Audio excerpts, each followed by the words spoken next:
What's going on, everyone? Welcome back to Hospitality Next. I'm Sal Capizzi, SVP of Growth and Marketing here at Tribe. Today, I am joined by Jacki Brown, founder and CEO of Jacki Brown Marketing. Jacki, welcome to the show. Thanks so much for having me, Sal. Of course. Jacki helps hospitality companies navigate growth by clarifying their positioning and messaging and scaling it into lead generating marketing campaigns. Jacki also has 2 decades of experience with renowned brands like Amadeus and Shark Ninja and was named 2025 top product marketing consultant by the Product Marketing Alliance.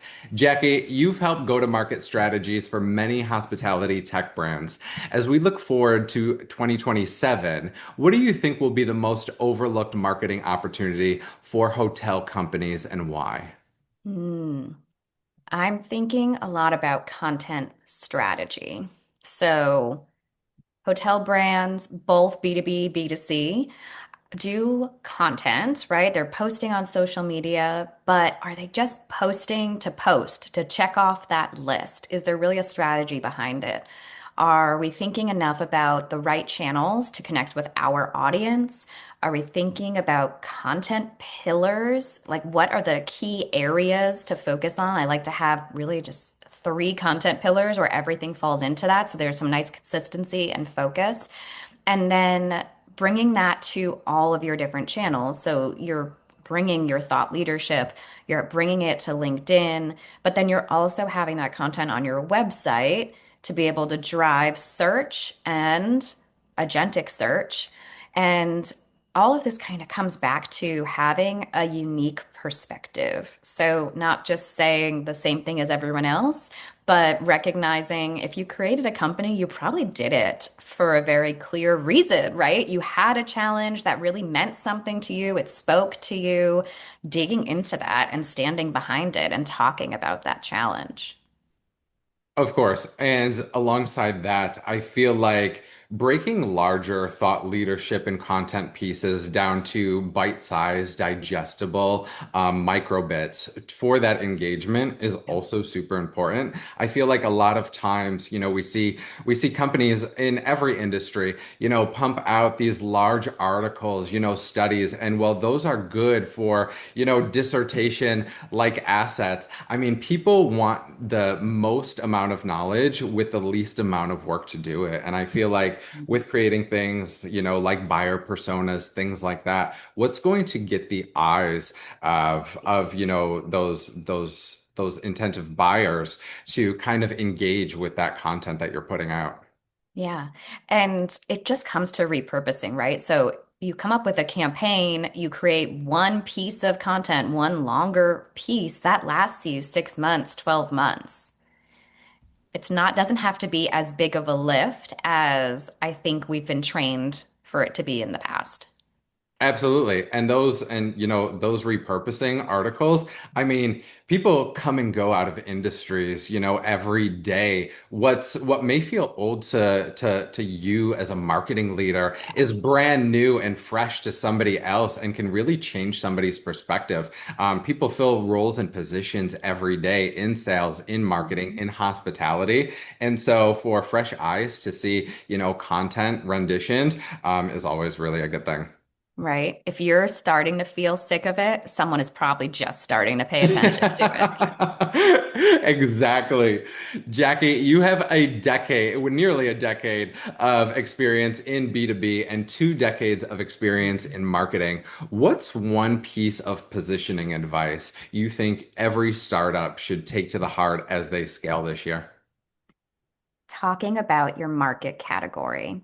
Okay. So, actually being honest with yourself that you fit into a category, you're not unique and different. Most organizations are not creating a category. And why do I say this? Because this is how people purchase, this is how people search. If they're looking for a booking engine, they're searching booking engine. Maybe they're searching for an independent booking engine or a branded booking engine, right? They might be searching with that, but they're looking for a booking engine. They're not looking for a personalized shopping experience for hotels. And I think that is where startups get really confused and say, but we're so different, we're so unique. And I love that for them. But that's not how people purchase. And if you are using those type of words and describing yourself that way, no one's going to find you. Absolutely. That kind of toggles into just an SEO strategy overall. The right keywords in somebody's buying journey can Yeah. really make or break your brand visibility. I know, being in the spa technology hospitality space, when I've been doing a bit of SEO strategy, spa management software, spa software, what is going to land? What is, an IT director going to search for versus a general manager or a spa director? So really honing in on keywords that are going to be searched. Nobody is, searching, what they want in detail on Google. They're typing in best spa software, and you have to take that and you have to run with it.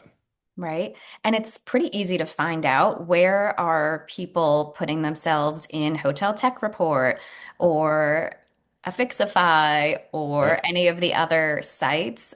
Those are the categories that people are using. That's the type of language they're using. So coming to terms with you have a market category, I think is my number one underpinning rule of positioning.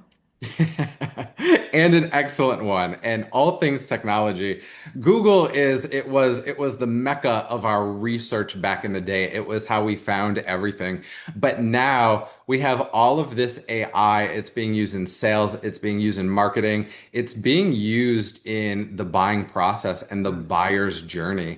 As we see more AI-driven solutions emerging, how are you advising clients to balance between human storytelling with tech-led innovation mixed in their marketing? Hmm. I have been experiencing personally this slog of going through content. And it wasn't until I had a copywriter friend, I commissioned her to write a piece for me that I realized that I must be consuming a ton of AI generated content because I was like, is my brain not working as well? Why is it so hard to get to the meat of this, to understand what's going on in this piece? And then I read something written by a human. I was like, oh, probably because a human writer writes in a different way. AI, while it can write, it's very heavy and dense, and there's so much jargon in it. And even if you tell it not to use jargon, it just doesn't organize content in the same way. And so I was spending so much time kind of going back through and revising. And I think we need to have humans. We still very much need humans to write the content. And my recommendation is to do voice recordings, to talk into your phone with whatever idea is coming to mind, capture it in a notes or whatever, and then throw it into AI if you want it to be cleaned up a little bit. But it's really the people who are going to benefit are the people who still have great ideas. And that's who you see sticking out in LinkedIn. Um, you're seeing the CEO of Muse writing fantastic content all the time, and sharing videos because it's coming from him. You're seeing people like Stacey Lawson, who's in sales at Stay in Touch, and she's sharing very authentic messaging. You're seeing Eric Lutz from Olive talking about his booking engine and really having thoughtful feedback and insights. And so I think it's the people who are engaging in content and sharing content and performing well are the ones who are sharing really human perspectives. Absolutely. And that goes right hand in hand with sales and marketing. You want a trusted voice behind your content. Like the leaders that you just mentioned, they're putting out these authentic pieces, whether it's written or digital or just, I know the CEO of Muse, he just puts out these quick reels that are so relatable that makes people either want to know more or just engage with his content more. And I think there's nothing like it. I think that AI, personally, I think when I have an idea, I will either use AI to expand on it to see if there's something that I didn't think of around the concept, or, just clean up my piece, whatever it is that I've written or put together, my piece a bit just grammatically. But there has to be the human brain processes and trusts a piece that's written by another human, and especially when you have experience in the industry, within the hospitality sector, the technology sector, when you have that experience yourself that you're writing a piece about, sharing an asset about, it's just easier for people in the same mindset, in the same industry, to relate to it, which ultimately pays off in higher engagement. Totally agree. Looking ahead to this year and 2027, Mhm. what shifts do you expect in how hospitality brands use content, especially around SEO, personalization, and conversions to differentiate themselves? So, what I think is fascinating is how many people are talking about agentic search, but not talking about SEO. Okay. And in my mind, they're all the same. Even I just put together a marketing strategy for a client and said, here are our SEO focuses for the year, and was specifically said, well, does that include agentic search? Or like, make sure that's in there. And I was like, of course it is, because it's all the same thing. And so I'm thinking of it holistically, where you need the foundation of SEO, you need metadata, you need title tags, you need your H1s. And if you don't have those things, you can't get to that next level of agentic search. You need all of it. So I'm hoping that we have more conversations that are holistic about search and helping people find the right information. And all of that goes back to content too. Absolutely. Mhm. Jackie, you've built marketing strategies and teams globally, including remote teams. What does great marketing leadership look like in today's hybrid hotel tech world? And how should leaders prepare for the next wave of digital transformation? Hmm. Was it's fascinating to think that I've hired so many people and worked with them and never met them in person until like years later. And I actually like, I'm going through and counting. I've hired at least 7 people remotely. And so we're just in this new world, right? Where you may never meet someone for years. You have to be comfortable doing that. And I think for me, the biggest thing is actually just genuinely caring about the people who work for you. And so when I think of my one-on-ones that I have, at least half that conversation is a personal conversation every time. And I have usually it's weekly one-on-ones, right? So we're talking at least 15 minutes of personal time where you're really getting to know that person and what they care about and finding your commonalities. I think that's it. Leadership always kind of comes back to the same things. It's genuinely caring, and that looks a little different in terms of how you make that time and find that connection, but ultimately it's the same principle. Absolutely. And Jackie, that's how you and I met. In my former life, you were kind of brought on as initially a conversation around consulting for my former brand, and we just kind of hit it off. You kind of started sharing ideas and strategies and bits and pieces, and I'm like, hey, I don't know Jackie Brown, but she's going somewhere with this with this strategy and idea.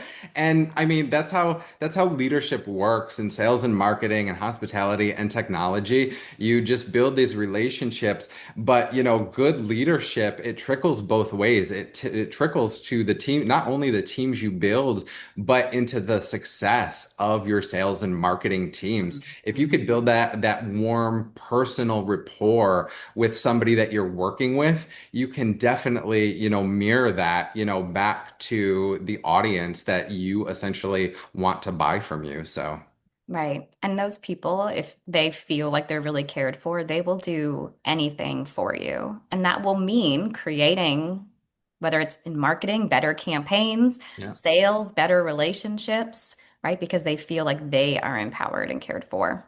Absolutely. And I mean, as a leader, you want not only will they do anything for you, they're willing to learn more. How many times Mhm. throughout our careers have we heard, I don't hear that too much anymore because I don't hear this too much anymore because I like to, bring on the go-getters of the world. But how many times have we come across that person that's like, that's not my job. Why am I doing this? I don't want to learn this. It's above my pay grade. No, like those people that have trust in you as a leader, I mean, they want to do more. They want to learn more. They want to be promoted into the next step of their career. So, I mean, it's all about that strong leadership skill set. Totally. Jackie, fast five. Boutique hotel or luxury resort? Luxury resort.